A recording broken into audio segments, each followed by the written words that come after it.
Eu continuo hoje essa série, essa é a terceira mensagem da série intitulada A Ética do Reino. Nós estamos estudando Mateus 5, de 17 a 48. Já fiz duas mensagens, nos versos 17 a 20, agora uma terceira mensagem, entrando no versículo 21 em diante. Antes de ler o texto, eu vou fazer assim, eu vou ler o texto, depois vou pedir para as crianças fazerem o desenho, como de costume, só que hoje vai ser um pouquinho diferente. Eu vou contar uma história, e depois não vou dar o final da história, você vai desenhar o final da história. Tá bom? Então eu vou ler o texto, depois eu vou pedir para as crianças prestarem atenção na história que eu vou contar, porque vocês vão desenhar o final da história. Tá bem? Então, acompanhe por favor a leitura que eu vou fazer de Mateus 5, de 21 a 26, está aí impresso no seu boletim, na sua ordem de culto. Vocês ouviram o que foi dito aos seus antepassados: não matarás, e quem matar estará sujeito a julgamento. Mas eu lhes digo que qualquer que se irar contra seu irmão estará sujeito a julgamento. Também qualquer que disser a seu irmão racá será levado ao tribunal, e qualquer que disser louco corre o risco de ir para o fogo do inferno. Portanto, se você estiver apresentando sua oferta diante do altar e ali se lembrar de que seu irmão tem algo contra você, deixe ali sua oferta diante do altar e vá primeiro reconciliar-se com seu irmão. Depois volte e apresente sua oferta. Entre em acordo depressa com seu adversário que pretende levá-lo ao tribunal. Faça isso enquanto ainda estiver com ele a caminho, pois caso contrário ele poderá entregá-lo ao juiz e o juiz ao guarda, e você poderá ser jogado na prisão. Eu lhe garanto que você não sairá de lá enquanto não pagar o último centavo. Crianças, contar uma história, e se você conhecer a história, você vai saber o final dela. Se você não conhecer, você vai inventar um final, depois você pergunta para o seu pai e para sua mãe se esse final está certo. Olha só, a história que eu vou contar era de dois irmãos. Presta atenção, hein? Você vai desenhar o final. Dois irmãos. Um se chamava Caim e o outro se chamava Abel. Caim e Abel. Caim e Abel eram dois irmãos que cada um fazia uma coisa diferente. Caim, ele cuidava da terra, ele era um plantador. E ele então, um dia resolveu fazer um culto a Deus com as coisas que ele colheu da terra. O seu irmão Abel, ele já fazia outra coisa, ele cuidava de animais. E ele um dia resolveu também fazer um culto a Deus, e ele levou um dos animais para poder oferecer em culto a Deus. Quando eles chegaram na hora do culto, Caim ofereceu as frutas, as verduras, Abel ofereceu o animal, e Deus se agradou só da oferta do segundo, que era Abel, e não se agradou da oferta do primeiro. O primeiro, Caim, ficou muito bravo. A Bíblia fala que ele ficou irado, muito bravo. E aí ele fez o quê? Você vai desenhar no papel o que Caim fez, tá bom? Se você não sabe a história, talvez você tenha que pedir para o seu pai e para sua mãe agora te contar o restinho. Mas eu vou deixar as crianças desenharem o que Caim fez depois dessa história, tá bom? Aos adultos, estamos falando sobre a ética do reino, um caráter diferenciado conforme apresentado no Sermão do Monte. Isto é, Jesus Cristo está nos ensinando como ter um proceder diferente das outras pessoas que se julgam certas. Mas como ser cristão faz muita diferença. Atentar para a interioridade de nossa religião. Isto é, Jesus faz muito isso, e nós vamos ver um pouco disso hoje novamente. Como ele foca nas motivações antes do que só nas ações. Isto é, ele não fica preocupado só com o que a gente faz, mas o que está por detrás do que a gente faz. E como a gente faz. Pecado é mais profundo do que maus hábitos. Lei é mais difícil de ser obedecida do que se pensa. Isso aqui é uma coisa interessante que a gente aprende no decorrer da exposição desse texto, que Jesus vai mostrar que lei de Deus não é tão fácil de ser cumprida assim. Por quê? Porque ela diz respeito não só ao nosso exterior, mas inclusive ao nosso interior. Precisamos de Cristo para entendermos a lei e entendermos o nosso coração, a fim de nós vencermos o nosso pecado. É disso que a gente está tratando no decorrer dessas mensagens, e hoje vai ser mais um capítulo nessa ideia. O que nós falamos nas mensagens anteriores? A primeira coisa que nós dissemos foi que, mais do que só estabelecer a lei, Jesus Cristo falou no começo do texto que a gente está estudando, antes desse que a gente leu agora, Ele fala assim: eu não vim abolir a lei, eu vim cumpri-la. O que ele quer dizer ali? Ele quer dizer que ele veio estabelecer a lei, mas não só isso. Ele foi o cumprimento escatológico de todo o Antigo Testamento. O que é isso? O que essa frase significa?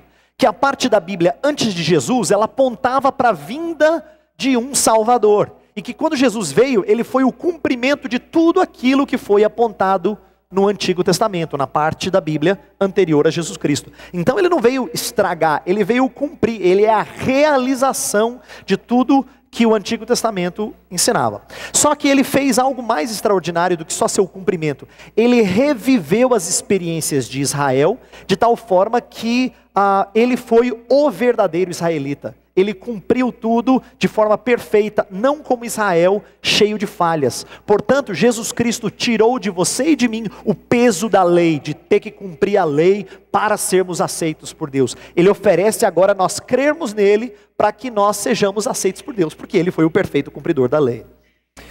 Outra coisa que a gente aprendeu também é que Jesus Cristo, ele mostrou o espírito da lei, antes do que só a letra da lei. Sabe quando a gente frequentemente ouve aquele texto da Bíblia que fala assim: a letra mata, mas o espírito vivifica? Porque a ideia de ficar preso à letra é escravizante e pode matar. Cristo mostrou que a religiosidade dos judeus, ela era muito externa, ela era muito legalista. Portanto, ele queria uma justiça muito mais rigorosa do que a justiça farisaica. Aí você fala assim: mas como assim muito melhor do que eles? Nós explicamos no domingo passado que não se trata de fazer mais coisas certas do que os religiosos judeus, mas de ter uma justiça de outra natureza. Uma justiça de uma qualidade muito diferenciada, porque ela lida com o nosso interior e com as nossas motivações. Portanto, tendo falado disso, feito essa introdução, que foram as duas mensagens anteriores, eu quero hoje entrar na razão por que eu pedi para as crianças desenharem a história de Caim. E eu intitulei essa mensagem assim: assassino? Eu não. Por que esse título? Vamos fazer um raio-x muito rápido sobre como é que a nossa sociedade enxerga esse crime. Não sei se você atenta para isso, mas é legal a gente pensar. Domingo de manhã está aqui para a gente ponderar um pouquinho sobre como as pessoas reagem. Nossa sociedade costuma enxergar os assassinos como uma casta diferente de pessoas. Eu costumo dizer que é comum as pessoas falarem assim, ó: nesse mundo tem dois tipos de gente. Tem gente do bem igual você, gente de família, e tem aquele pessoal do mal, aquele pessoal que está nas prisões. Normalmente, a sociedade julga aqueles que estão encarcerados como sendo de uma outra natureza quase. Eu coloquei ali, entre parênteses, Carandiru, porque eu lembro que antes da penitenciária, lá na cidade de São Paulo, ser destruída, era comum as pessoas fazerem ou piadinha, ou comentários sérios do tipo assim: aquele tipo de gente, do Carandiru. É como se fosse assim, um outro ser, não é nem humano mais. É um outro tipo de pessoa. Não é nem ser humano, é um ser desumano. Por quê? Porque a nossa sociedade os enxerga como sendo distintos. Nós temos até adjetivos variados para pessoas assim. Quando você ouve falar de algum crime, de algum assassinato, frequentemente os comentários são: nossa, esse homem é doente. Essa mulher, ela é uma psicopata. Ou fulano é um pervertido. Esses adjetivos pesados dão a impressão que esse tipo de gente tem um DNA diferente do nosso. Entendeu? Acho que já não está mais na categoria do mesmo gênero que nós somos, porque eles são distintos. Nossa sociedade os rotula como sendo de outra natureza. Não nos vemos como pessoas cuja maldade interior é assassina em potencial. Nunca cometeremos um absurdo desses. Por que eu coloco isso? Frequentemente, quando a sociedade faz esse tipo de análise sobre quem é assassino, a ideia é: que absurdo, ainda bem que eu nunca vou cometer uma coisa dessa. Quando você conversa com pessoas e pergunta sobre o proceder dela, quando um cristão chega para alguém e diz assim: você acha que é uma pessoa correta? Ele fala: olha, eu nunca matei, nunca roubei. Sempre começa pelo nunca matei. Como quem diz: já saí daquela casta ruim. Também nunca roubei, também já saí de uma outra casta ruim. Também eu não tenho vício. Aí já saiu de outra. Então você é um cara... Eu não sou ideal, assim, não é que eu sou perfeito, mas eu nunca matei, nunca roubei. E Jesus vai trabalhar exatamente com isso, porque a surpresa que talvez você tenha é que isso não é típico só do Brasil do século 21, e nem da sociedade moderna. A Judéia, a região em que Jesus morava nos dias dele, também era assim. Também era repleta de preconceitos para com aqueles que cometiam assassinatos.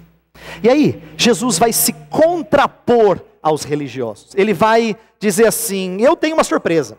Tanto é que nessas próximas passagens que a gente vai estudar, Jesus sempre começa assim: ouvistes que foi dito, tararara, e aí ele vai dizer, mas eu porém vos digo. Jesus sempre vai dizer: olha, vocês pensam assim, pois eu tenho uma mensagem contrastante. Jesus não está contrastando com a lei de Moisés, como se a lei do Antigo Testamento, daquela primeira parte da Bíblia, fosse outro tipo de lei. Jesus não está anulando, ele diz que ele veio cumprir a lei. Ele está se opondo à interpretação que as pessoas colocaram sobre a lei de Deus no começo da Bíblia. Então, é isso que Jesus vai confrontar. E ele confronta nessa área de assassinato como? Olha só. Ele fala assim: ouvistes que foi dito, não matarás. E quem matar estará sujeito a julgamento. A pergunta que eu coloquei ali é: há algo de errado com o verso 21? Principalmente com a segunda citação: aquele que cometer esse crime estará sujeito a julgamento. Alguns comentaristas acham que sim, mas eu acho que a interpretação mais correta é que não há nada de errado. Jesus não está citando nada de errado que eles ouviram. O julgamento está implícito em textos como Gênesis 9. Gênesis 9 é a primeira passagem da Bíblia que fala assim, que aquele que derramar o sangue humano terá o seu sangue derramado. Em Números também fala que aquele que matar era digno de pena capital, porque ele tirou a vida de outro. Então a correção de Jesus não tem a ver com, eles citaram alguma coisa errada da Bíblia. Jesus está fazendo outro tipo de correção, de confrontação. O problema, presta atenção, porque agora nós vamos entrar numa área importante. O problema não estava no que eles disseram. O problema estava no que eles deixaram de dizer.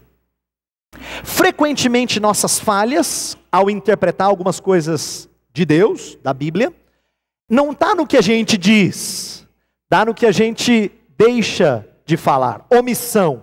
Por quê? Porque uma lei como não matarás, ela não tem só uma proibição. Como a gente leu no catecismo há pouco, ela sempre tem algo que ela está ordenando também. Tem sempre um elemento positivo da lei.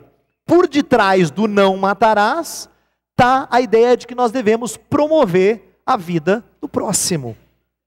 E presta atenção que agora nós vamos entrar numa área que vai ficar um pouco mais claro você entender por que Jesus está confrontando o entendimento das pessoas. Elas achavam que elas não faziam nada de errado porque elas não estavam tirando a vida de ninguém. Jesus vai virar a mesa e vai dizer assim: você está promovendo a vida das pessoas? O que você faz promove vida alheia? E aí que Jesus vai mostrar como cumprir a lei dele é muito mais difícil do que a gente costuma pensar.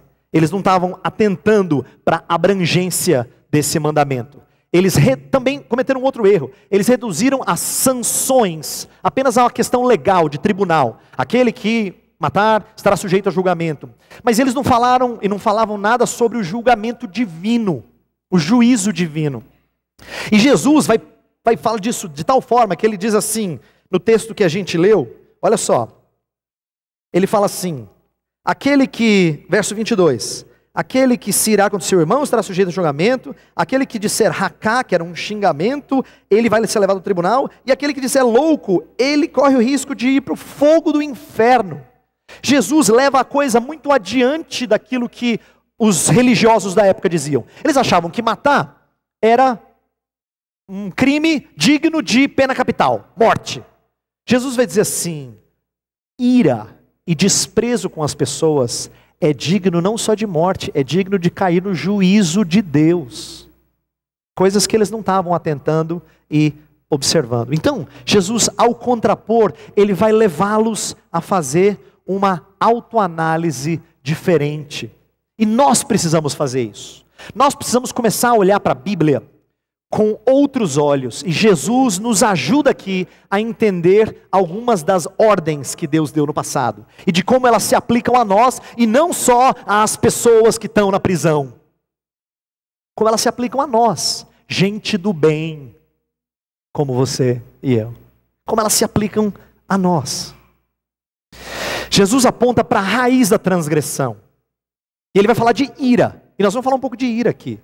Porque a ira é algo que não escapa de ninguém. Todos nós temos aquilo que é necessário para cometer um crime. Isso era uma coisa inconcebível para um religioso judeu. Ele se achava uma pessoa decente porque ele, ainda que tivesse ira, se controlava e não fazia nada de mal para com as pessoas. Mas a verdade é que Jesus Cristo não diferencia ira de outros pecados feios. Sabe por que eu digo isso? Quando Jesus confronta os escribas e fariseus lá em Mateus 15, 19, ele faz uma citação interessante. Ele fala assim: porque do coração procedem maus desígnios, homicídios, adultérios, prostituição, furtos.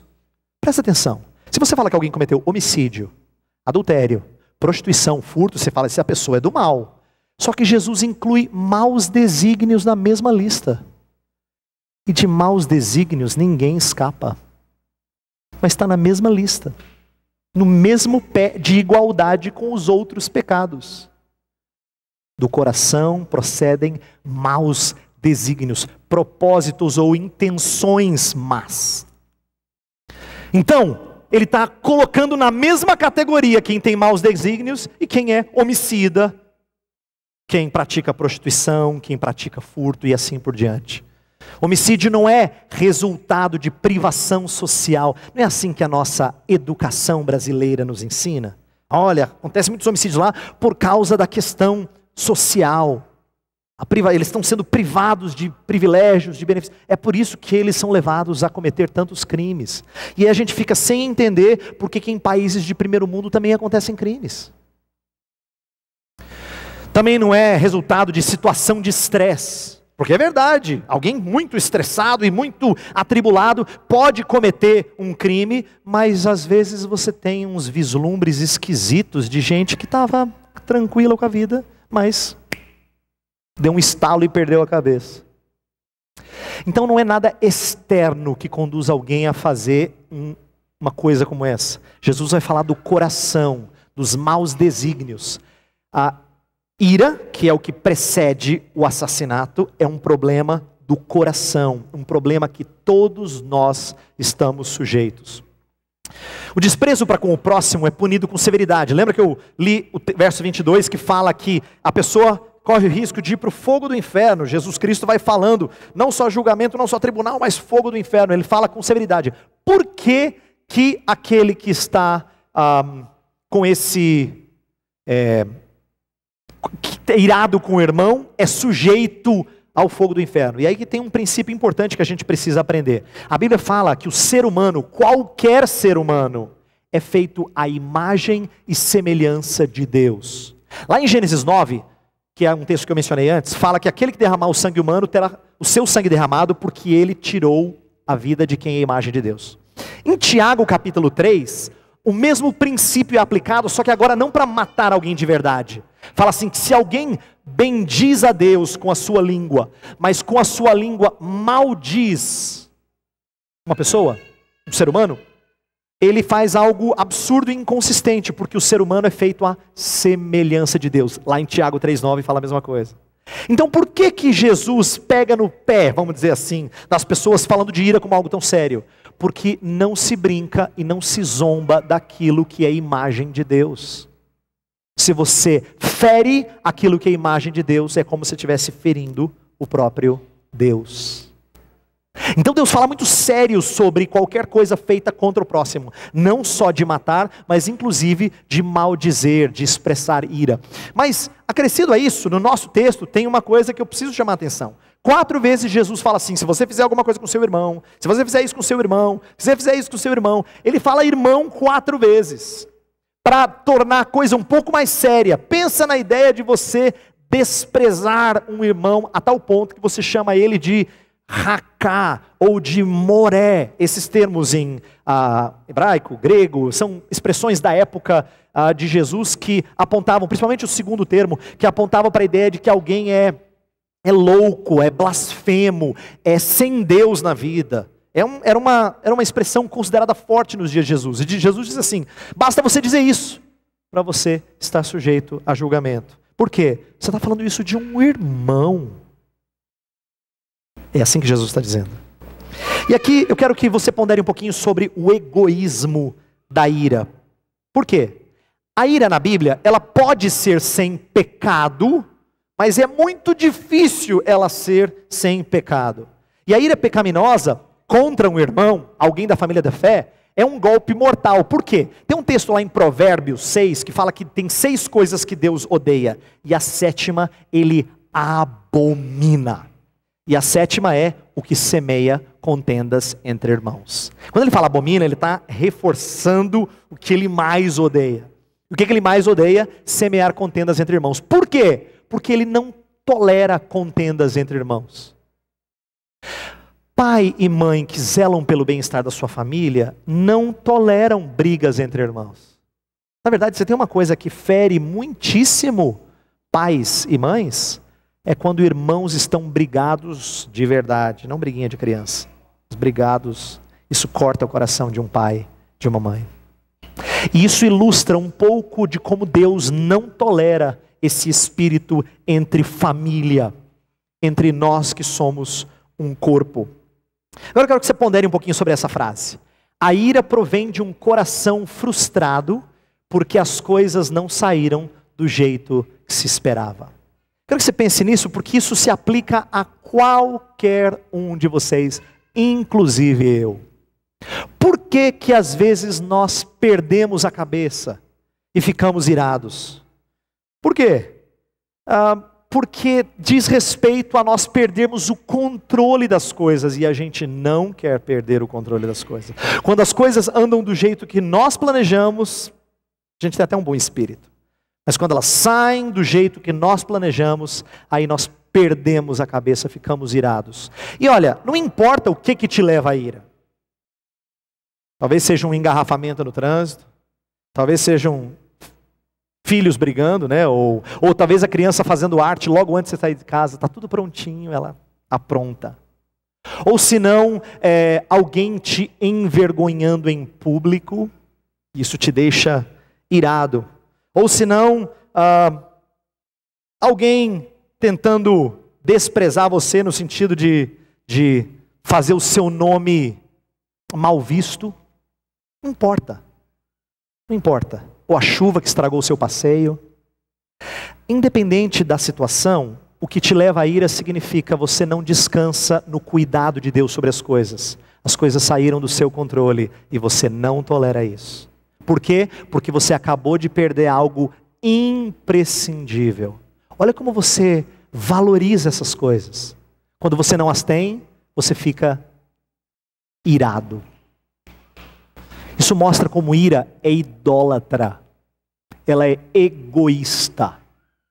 Porque ela pensa nas situações que convém a você e a mim. E não tê-las é como morrer. É como não ter aquilo com o qual eu não consigo viver. Por isso que você fica tão irado. Isso se aplica a 2 tipos de pessoas. Porque eu estou descrevendo a coisa de uma forma aqui, que alguns de vocês estão pensando, eu sei, às vezes eu perco a cabeça. E você pensa assim, mas o fulano, nossa, eu acho que ele nunca perde a cabeça. Porque a gente tem a impressão que alguns são irados e outros nunca se iram. Isso não é verdade. Aplica-se tanto aos que externalizam a ira, tem pessoas que explodem, quanto àqueles que internalizam a ira, esses implodem. Esses não ficam assim. Eles ficam ressentidos, amargurados, cabisbaixos. Esses também não sabem lidar com a ira do jeito que convém.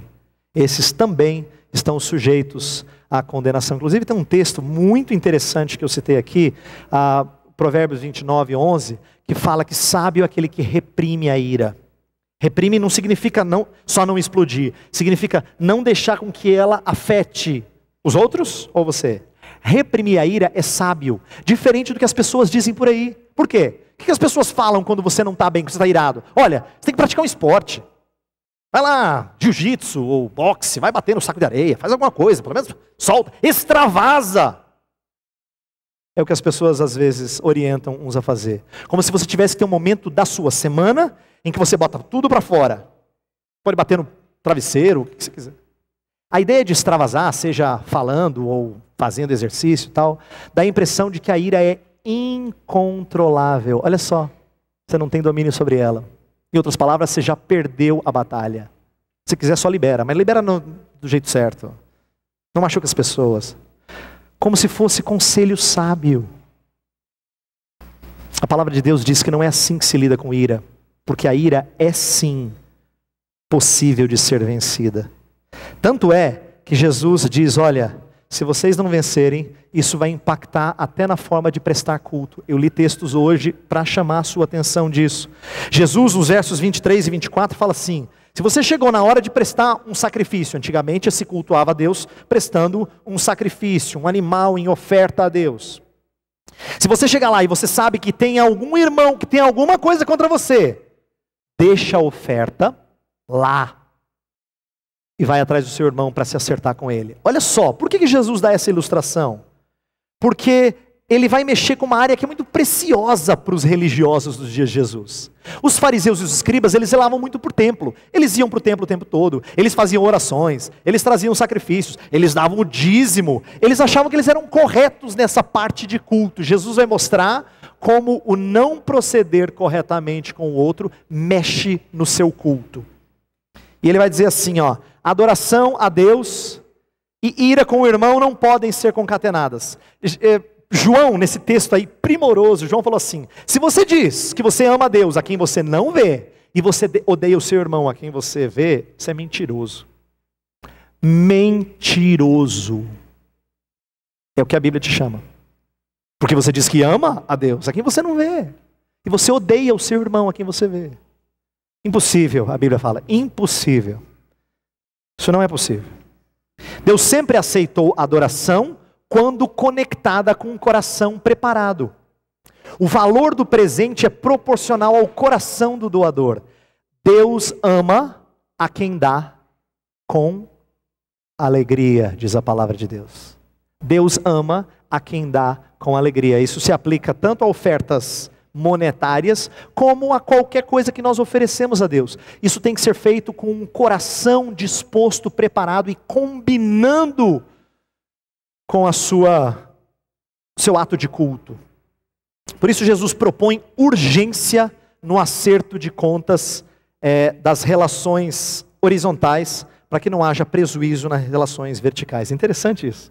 A gente tem relacionamentos com Deus, relações verticais, e temos relacionamentos horizontais. E Deus fala assim, ó, antes de você chegar para se apresentar diante de mim, acerta o que há de errado aqui, ó, para que isso não prejudique o que há de errado, né? Isso aqui. Então aprenda a fazer isso. Por quê? Porque a maneira como você se porta com as pessoas afeta sim a maneira como você se coloca diante de Deus. Deus diz isso. Está mostrando para os judeus os seus dias, Jesus está mostrando a urgência de você corrigir isso, porque o seu culto é afetado pelo seu mau proceder com as pessoas. E nós temos que aprender isso também. Não dá para você viver vida dupla. Dizendo, não, eu sou uma pessoa preocupada com Deus, só que você ainda não resolveu problemas com pessoas próximas de você, ou pessoas que outrora eram próximas de você, mas vocês estão brigados.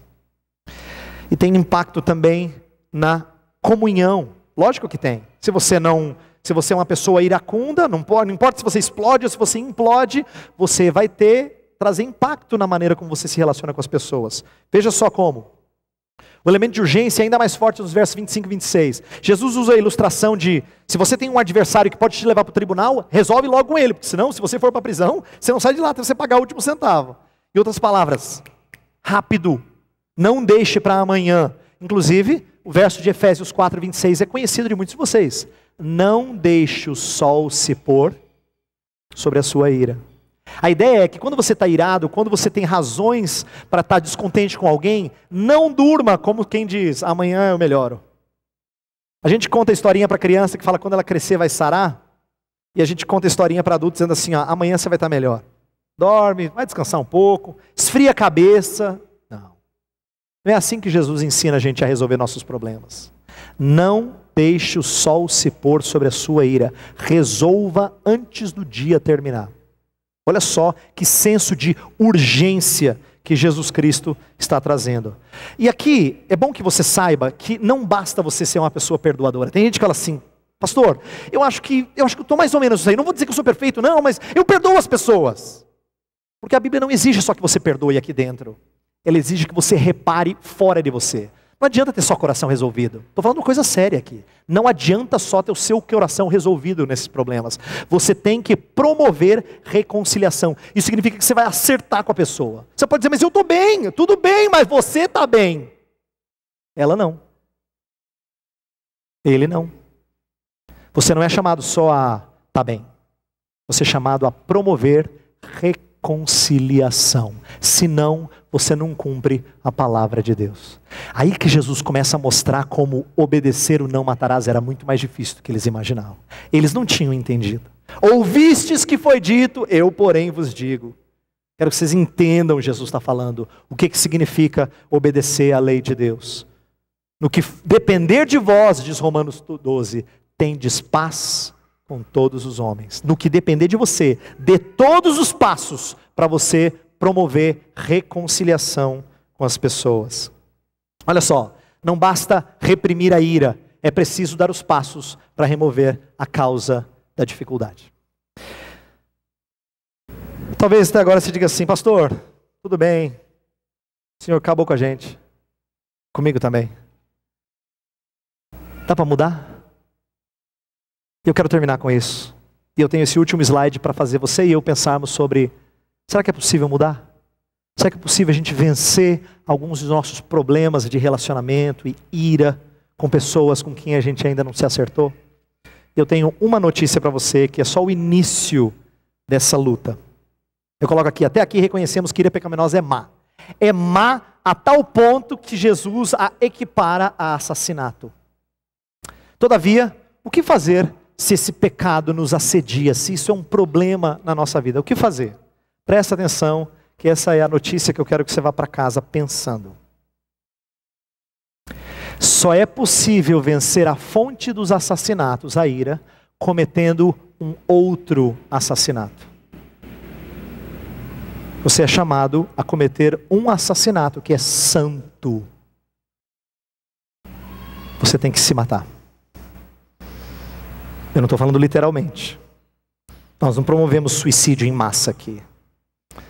Eu estou falando de fazer o eu dentro de você. Aquele eu que exige que as coisas saiam do seu jeito. Morrer. Paulo fala assim, fazei morrer a vossa natureza terrena. Por que ele está dizendo isso? Ele sabe que o eu dentro dele fala tão forte que quando esse eu se exalta, não tem ninguém que chega no nível do eu. Todo mundo está abaixo. Quando o eu se exalta, sempre é motivo de discórdia. Porque nunca ninguém está tão bom quanto você gostaria. Nem Deus. Essa é a razão de pessoas ficarem iradas com Deus. Porque o eu está vivinho. A palavra de Deus chama você a cometer um assassinato. Ele não é feito de uma vez por todas, se fosse seria fácil, né? A gente matava o eu e... acho que já resolvi essa parada, pastor. Não. Porque ele não morre fácil. Parece filme de terror, desculpa a ilustração aqui. Não morre. Você tem que matar todo dia. Por isso que eu quero terminar com a ilustração de um homem chamado Saulo, Saulo de Tarso. Um homem que, ele era um assassino religioso, lembra?